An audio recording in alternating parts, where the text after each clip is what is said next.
नमस्कार साथियों, आज की इस वीडियो में आप सभी का स्वागत है। आज हम जानेंगे पंजाब नेशनल बैंक के एक नए क्रेडिट कार्ड के बारे में। इस क्रेडिट कार्ड को किस तरीके के कस्टमर ले सकते हैं, कितने रुपए तक की क्रेडिट कार्ड की लिमिट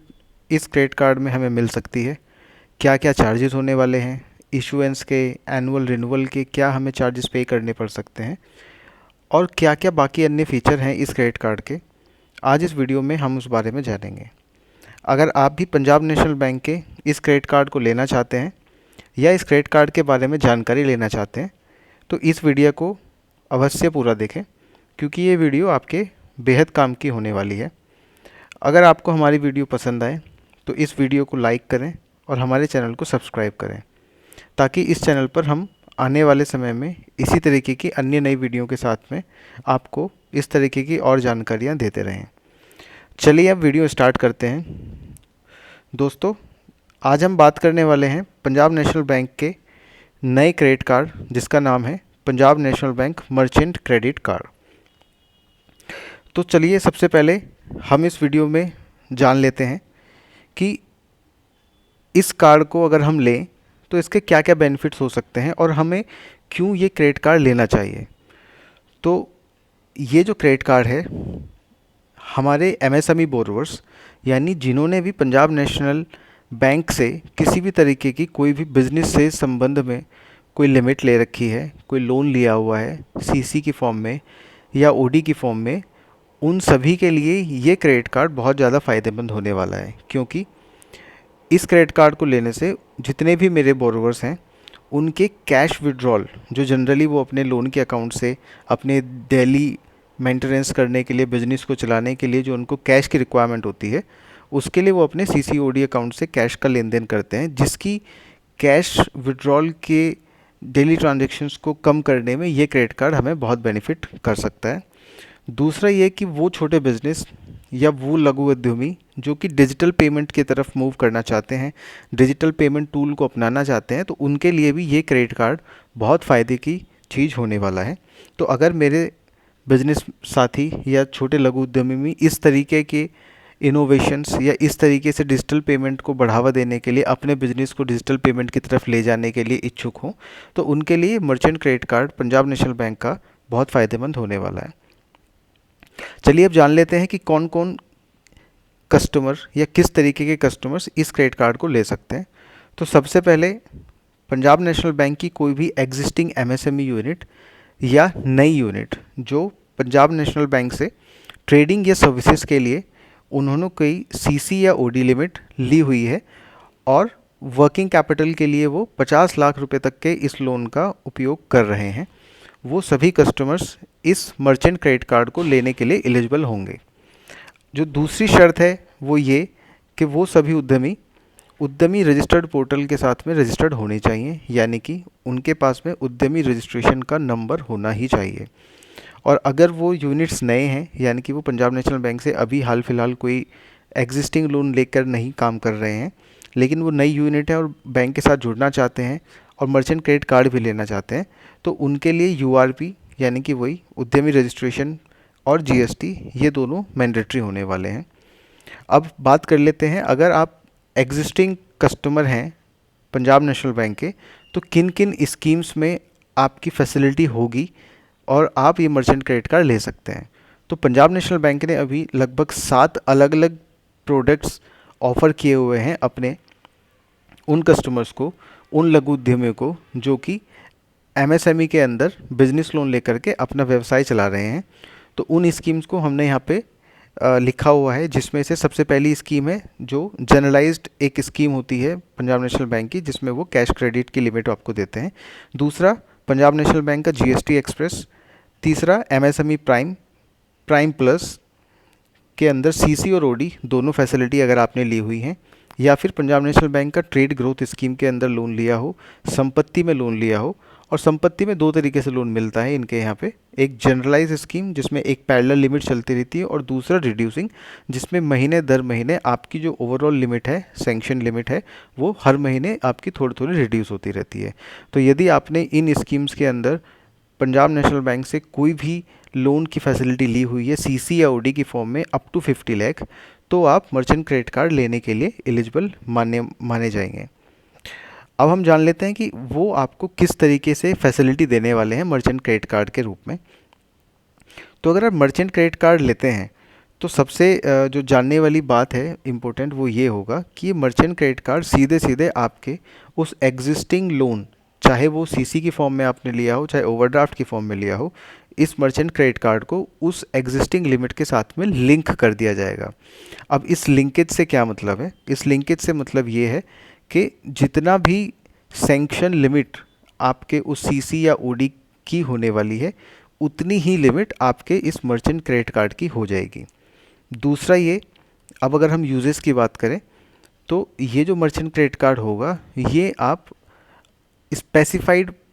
पर्पस के लिए ही यूज़ कर पाएंगे। आप इसको अदर या रिस्ट्रिक्टेड जो स्कीम्स के अंदर किए गए हैं पर्पस, उसमें आप यूज़ नहीं कर पाएंगे, जैसे कि गैम्बलिंग के लिए, ज्वेलरी परचेज़ करने के लिए, या फिर कोई ऐसी गेमिंग वेबसाइट जिसके ऊपर आप इसको यूज़ करना चाहें तो वहाँ पर आप इनका यूज़ नहीं कर पाएंगे। इस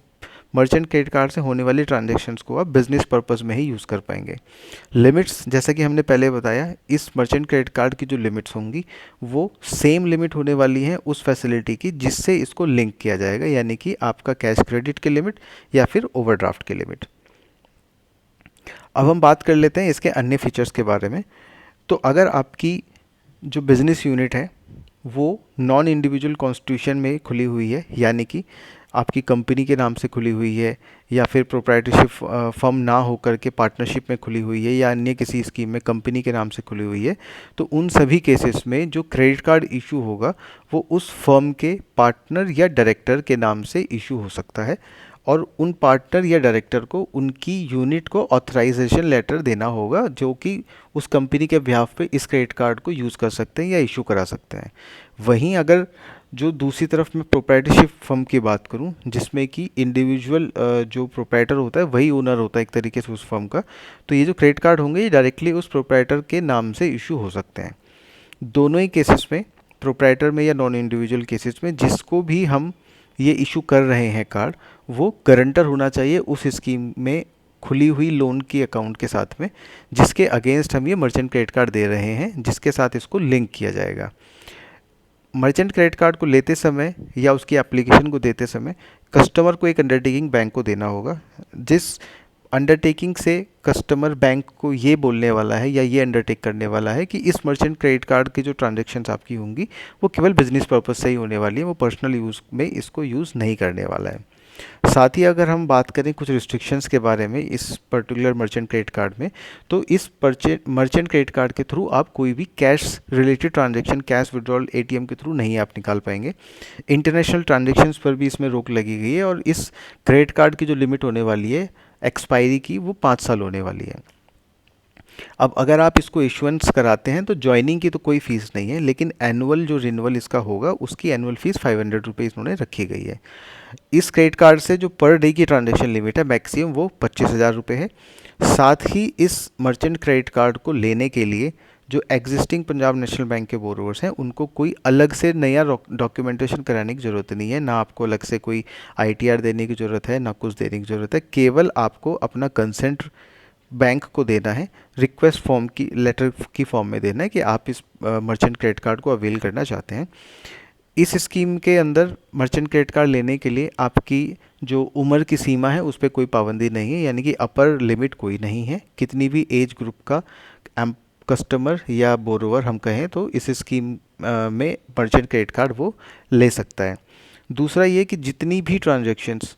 बोरोवर इस मर्चेंट क्रेडिट कार्ड को यूज़ करके करेंगे, वो सभी ट्रांजैक्शंस उनके जो लिंक कैश क्रेडिट अकाउंट या ओवरड्राफ्ट अकाउंट होंगे उसके अंदर रिफ्लेक्ट होंगे उनके एमआईएस पर्पज़ के लिए। अब अगर हम बात करें कि क्रेडिट कार्ड है, यानी कि क्रेडिट कार्ड से हम जो भी ट्रांजैक्शंस करेंगे उसका रीपेमेंट भी आपको करना ही पड़ेगा, तो उस रीपेमेंट के बारे में अब हम लोग जान लेते हैं। तो मर्चेंट क्रेडिट कार्ड में जितनी भी ट्रांजैक्शंस आप डेबिट करेंगे, जितने भी आप बिजनेस पर्पज से डेबिट करेंगे, इसके अंदर ट्रांजैक्शंस करेंगे, उन सभी को आपके लिंक कैश क्रेडिट या ओवरड्राफ्ट अकाउंट से रियल टाइम बेसिस पे एडजस्ट कर दिया जाएगा। इसको हम ऐसे समझ लेते हैं कि आपने मान लीजिए किसी बिजनेस पर्पज से एक ट्रांजैक्शन की और आपकी लिमिट 5 लाख रुपए की है। 5 लाख की लिमिट के बेसिस पे आपको एक क्रेडिट कार्ड इशू कर दिया जाएगा जो मर्चेंट क्रेडिट कार्ड होगा। अब आपके जो लिमिट है, सीसी लिमिट है एक्चुअल में, वो 5 लाख पूरी अवेलेबल है और आप कोई 10,000 रुपये की ट्रांजैक्शन करते हैं अपने क्रेडिट कार्ड के थ्रू बिजनेस पर्पज़ से, तो 10,000 रुपये इनिशियली डेबिट होंगे आपके क्रेडिट कार्ड से, लेकिन उसके अगेंस्ट एक कॉन्ट्रा डेबिट एंट्री होगी आपके ओवरड्राफ्ट या सीसी अकाउंट, दोनों में से जो भी है, और वो क्रेडिट कर देगा आपके क्रेडिट कार्ड वाले अकाउंट को। यानी कि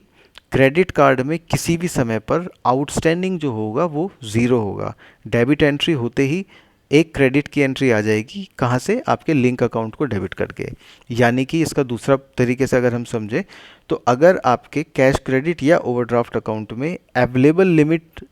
नील है, यानी कि आप उसमें से और फर्दर डेबिट नहीं कर सकते हैं, आपने जो आपकी सैंक्शन लिमिट है वो पूरी तरीके से यूटिलाइज कर रखी है, तो आप इस क्रेडिट कार्ड से भी कोई नई ट्रांजैक्शंस नहीं कर सकते हैं, या फिर आप उतना ट्रांजैक्शन कर सकते हैं जितनी लिमिट अभी आपके क्रेडिट कार्ड की, जितनी लिमिट अभी आपके सीसी या ओडी लिमिट में अवेलेबल है।